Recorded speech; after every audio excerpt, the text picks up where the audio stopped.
wabarakatuh. Sobat Azul rahimakumullah. Suatu hari, Abu Nawas memperlihatkan perilaku aneh bagi masyarakat sekitar dan tetangga-tetangganya. Di tengah ketiadaan makanan, ia justru membuang-buang roti di sekeliling kampung. Roti-roti tersebut ia sebar memutar kampung. Hingga seketika, beberapa sahabat dan tetangganya bertanya. Salah seorang tetangga Abu Nawas bernama Murad memberanikan diri menegur Abu Nawas atas perilaku aneh dan nyelenehnya itu. "Kenapa kau membuang-buang roti mengelilingi kampung, Abu Nawas?" tanya Murad. "Biar harimau tidak masuk ke kampung kita," jawab Abu Nawas.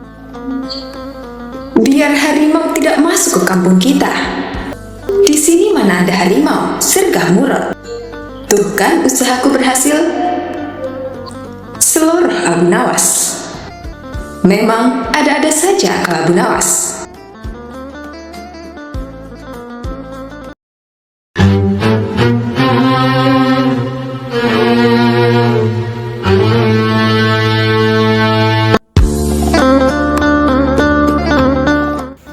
Sobat Azul rahimakumullah. Pada hari itu, sang raja tiba-tiba merasa rindu untuk bertemu dengan Abu Nawas. Tetapi sang raja ingin menemui Abu Nawas bukan di istananya, melainkan di rumahnya. "Wahai penjaga, hari ini aku ingin pergi ke rumah Abu Nawas, dan sekarang ambillah kuda yang terbaik," kata baginda Raja Harun al-Rasyid. Pengawal pun meminta penjaga kuda untuk menyiapkan kuda terbaik dan memilih kuda putih nan gagah yang terlihat sangat sehat. Setelah kuda putih itu siap, sang raja segera menungganginya.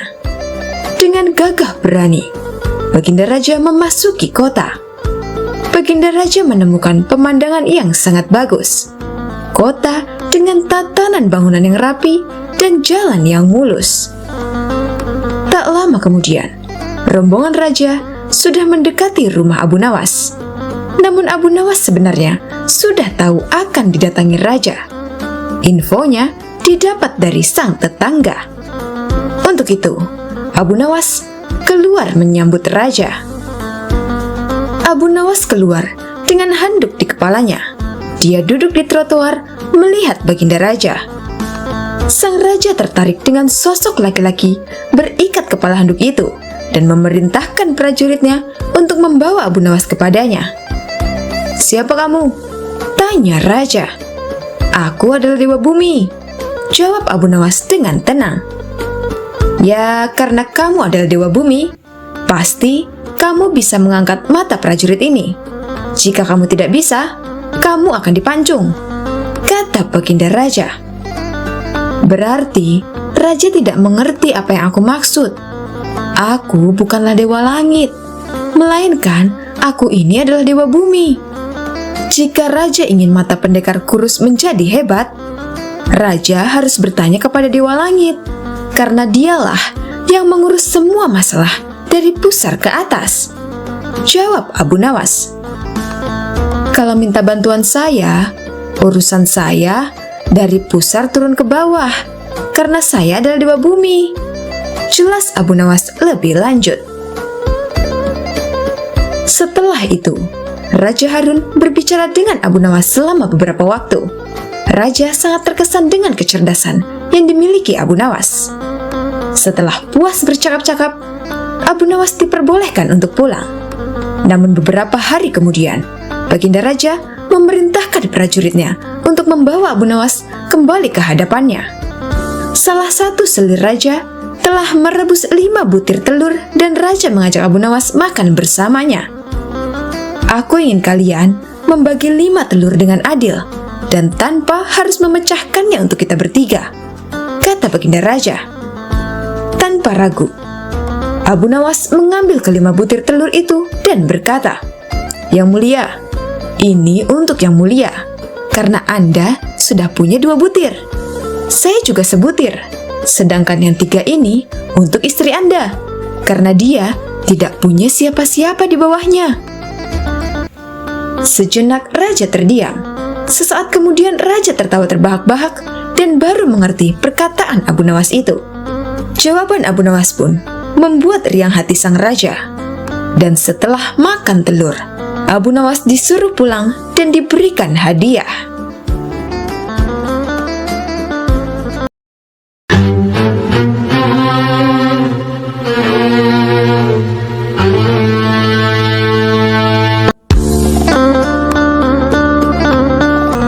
Sobat Ahzul rahimakumullah, dikisahkan Abu Nawas membuat geger seisi negeri Baghdad dengan perkataannya yang dinilai masyarakat sangatlah sadis hingga dinilai menistakan agama. Di tengah pusat pasar Baghdad, Abu Nawas berteriak dengan begitu keras di tengah kerumunan masyarakat dan mengatakan, "Wahai umat manusia, ketahuilah, saya, Abu Nawas, adalah orang yang sangat membenci pada yang hak, suka kepada fitnah, dan saya adalah orang yang lebih kaya dibandingkan Allah." Teriak Abu Nawas. Tak ayal, teriakan Abu Nawas membuat geger seisi pasar, yang memang merupakan penduduk muslim yang sangat taat dalam beragama. Ucapan Abu Nawas ini sangatlah aneh, karena selama ini dia dikenal sebagai orang yang alim dan sangat bertakwa, meskipun memang suka bersikap jenaka. Walhasil, Abu Nawas pun ditangkap oleh polisi kerajaan dan dihadapkan kepada Khalifah Harun al-Rashid. "Hai Abu Nawas, benarkah engkau berkata begitu?" tanya sang khalifah. "Benar, Tuan," jawab Abu Nawas dengan kalem. "Mengapa engkau berkata begitu? Sudah kafirkah engkau?" sahut khalifah. "Saya kira khalifah juga seperti saya. Khalifah juga pasti membenci perkara yang hak," ujar Abu Nawas dengan serius. "Gila benar engkau," bentak khalifah mulai marah. "Jangan marah dulu, wahai khalifah. Dengarkan dulu keterangan saya," kata Abu Nawas meredakan kemarahan khalifah. "Keterangan apa yang ingin kau dakwahkan? Sebagai seorang muslim, aku membela dan bukan membenci perkara yang hak. Kamu harus tahu itu," ujar khalifah. "Tuan, setiap ada orang yang membaca talqin, saya selalu mendengar bahwa mati itu hak dan neraka itu hak. Nah, siapakah orangnya yang tidak membenci mati dan neraka yang hak itu? Tidakkah khalifah juga membencinya seperti saya?" ujar Abu Nawas menjelaskan. "Cerdik juga kau ini," ujar khalifah setelah mendengarkan penjelasan Abu Nawas. "Tapi bagaimana dengan pernyataanmu yang menyukai fitnah?" tanya sang khalifah menyelidik. "Sebentar, khalifah barangkali lupa bahwa di dalam Al-Quran disebutkan bahwa harta benda dan anak-anak kita adalah fitnah. Padahal khalifah juga menyenangi harta dan anak-anak seperti halnya saya. Benar begitu khalifah?" ucap Abu Nawas. "Ya, memang begitu. Tapi mengapa engkau mengatakan lebih kaya dibandingkan Allah yang maha kaya?" tanya Khalifah Harun al-Rashid. "Saya lebih kaya dari Allah karena saya mempunyai anak, sedangkan Allah tidak beranak dan tidak diperanakan." "Itu memang benar. Tetapi apa maksudmu berkata begitu di tengah pasar, sehingga membuat keonaran?" tanya sang khalifah. "Dengan cara begitu, saya akan ditangkap dan kemudian dihadapkan kepada khalifah seperti sekarang ini," jawabnya dengan kalem. "Apa perlunya kau menghadapku?" tanya baginda raja. "Agar aku bisa mendapatkan hadiah dari khalifah," jawab Abu Nawas tegas. Sidang yang pada mulanya berjalan tegang langsung berbalik menjadi penuh gelak tawa. Tak lupa, Khalifah Harun al-Rashid pun menyerahkan hadiah kepada Abu Nawas.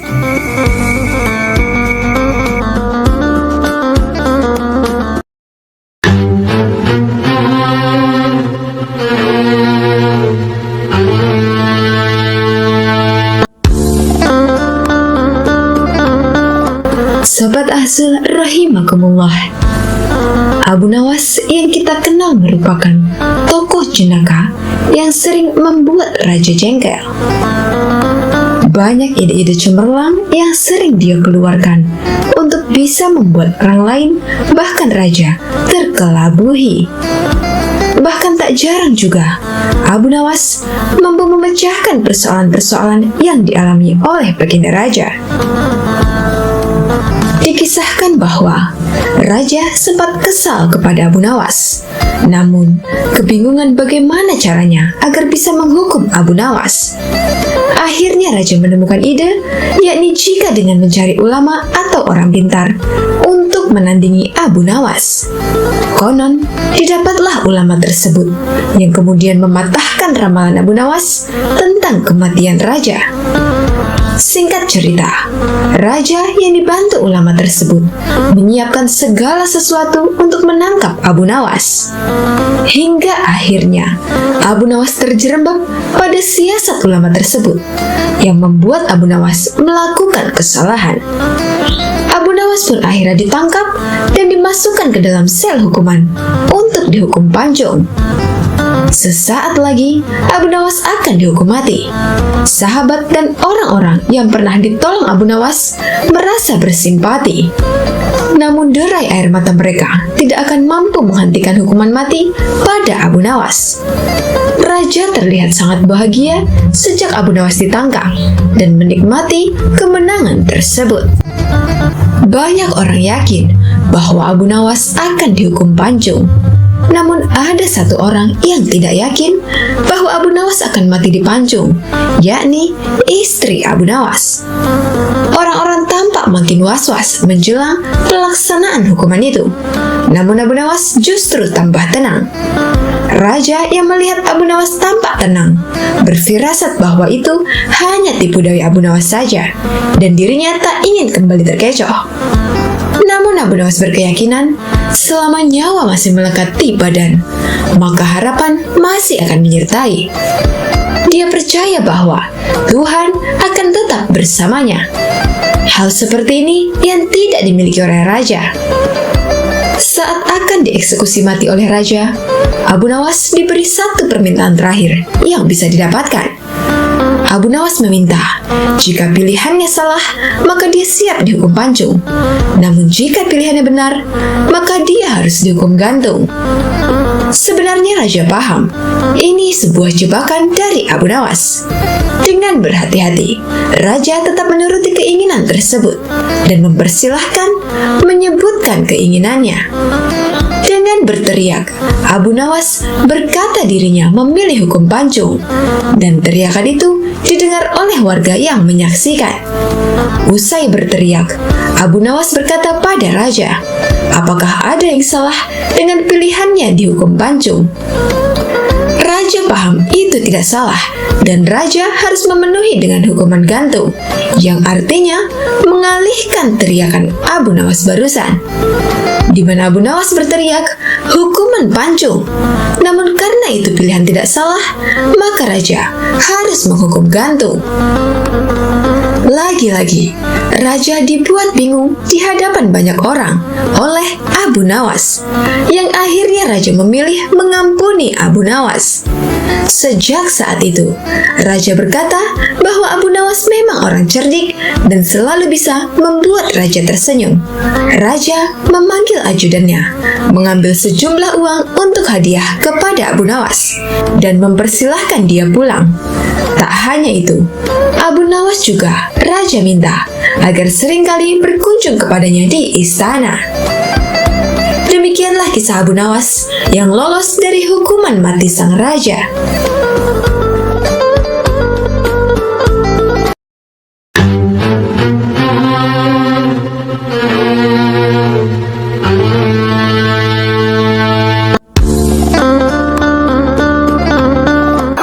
Sobat Azul rahimakumullah, siapa yang tidak kenal sosok penyair ternama dari kalangan bangsa Arab ini? Dialah Abu Nawas. Syair-syair yang digubah Abu Nawas mengandung nilai-nilai sufisme. Bahkan salah satu syairnya dibacakan setiap usai sholat Jumat. Selain dikenal sebagai penyair, pria bernama lengkap Abu Ali Al-Hasan bin Hani Al-Hakami ini juga seorang sufi. hidup di zaman Raja Harun al-Rasyid dari dinasti Abbasiyah. Abu Nawas lebih menampakkan diri sebagai orang yang kontroversi. Bahkan di kalangan masyarakat waktu itu, dia juga dikenal sebagai penyair mabuk dan agak gila. Selain itu, Abu Nawas juga dikenal sering bertingkah konyol dan lucu. Suatu ketika, Abu Nawas memandikan keledai kesayangannya. Meskipun keledainya sangat lamban, tapi Abu Nawas sangat menyayanginya. Setelah keledai kesayangannya terlihat bersih, Abu Nawas pun kemudian berkemas dan siap-siap berangkat bepergian. Dia pun pergi dengan menunggangi keledainya. Keledai Abu Nawas sangat lamban sekali. Namun Abu Nawas tidak pernah mempermasalahkannya. Bahkan jarak yang hanya 1 kilometer saja harus ditempuh berjam-jam lamanya. Di tengah perjalanan, Abu Nawas berpapasan dengan teman lamanya. "Hai Abu Nawas, kamu mau kemana?" tanya kawan lama Abu Nawas. "Aku mau sholat Jumat di kampung tetangga," jawab Abu Nawas. Setelah mendengar jawaban Abu Nawas, kawan-kawannya heran dan tertawa. "Loh, ini kan masih hari Kamis Abu Nawas," kata temannya heran. "Iya, aku tahu. Tapi keledaiku ini amat istimewa. Dia lamban sekali kalau berjalan. Aku sudah bersyukur kalau besok keledaiku tiba tepat pada waktunya," kata Abu Nawas. Jawaban Abu Nawas membuat temannya terheran-heran karena perilaku Abu Nawas yang konyol. Itulah kisah Abu Nawas yang berangkat sholat Jumat di hari Kamis. Aneh, tapi jenaka bukan?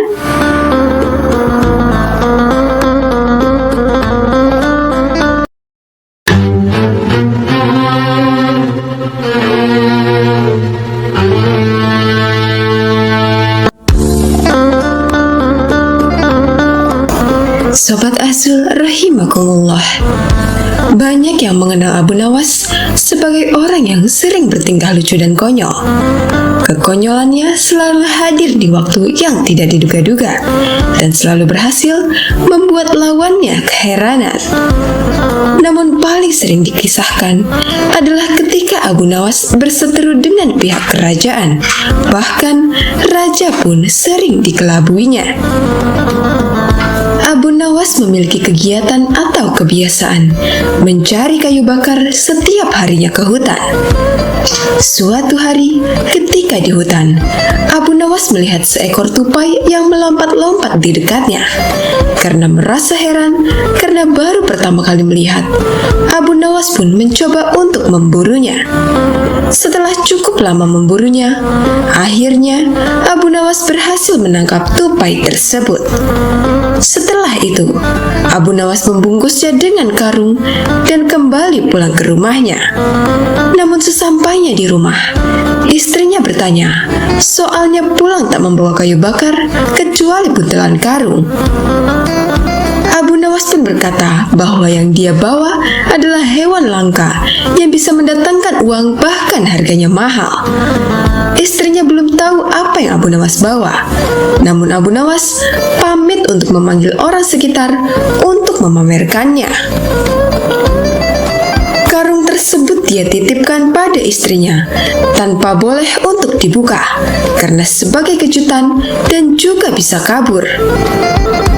Ketika Abu Nawas pergi, istrinya tetap penasaran lalu diam-diam membukanya hingga akhirnya tupai itu keluar. Karena takut ketahuan Abu Nawas, istrinya pun mensiasati dengan mengisi karung tadi dengan gandum. Abu Nawas kemudian datang bersama rombongan warga dan tokoh sekitar untuk melihat hewan yang dibilangnya langka tersebut. Setelah dibuka, ternyata istrinya hanya gandum, bukan tupai yang ditangkapnya waktu di hutan. Orang-orang pun bertanya kenapa yang diperlihatkan malah buah gandum, bukan hewan langka. Tak kehilangan akal, Abu Nawas coba alihkan perhatian dan bilang bahwa gandum tersebut tersebut dipungutnya di depan rumah orang-orang. Ditambahkan, jika semua gandum yang orang-orang buang dikumpulkan, betapa bermanfaatnya bagi mereka. Abu Nawas pun meminta persetujuan agar yang membuang gandum mendapat hukuman hakim. Semua hadirin setuju dan akan melaporkan usulan Abu Nawas kepada hakim sebagai sebuah ide bagus agar tidak ada lagi kekurangan makanan. Akhirnya Abu Nawas merasa lega karena mampu mengecoh rombongan tersebut. Namun tetap heran kenapa karungnya malah berisi gandum. Keesokan harinya, Abu Nawas kembali mencari kayu bakar ke hutan dan lagi-lagi bertemu dengan tupai tersebut. Dengan rasa heran dan kesal, Abu Nawas berkata, "Dasar binatang hantu yang bisa menjelma menjadi gandum," ujarnya saat tupai tersebut melintas di dekatnya.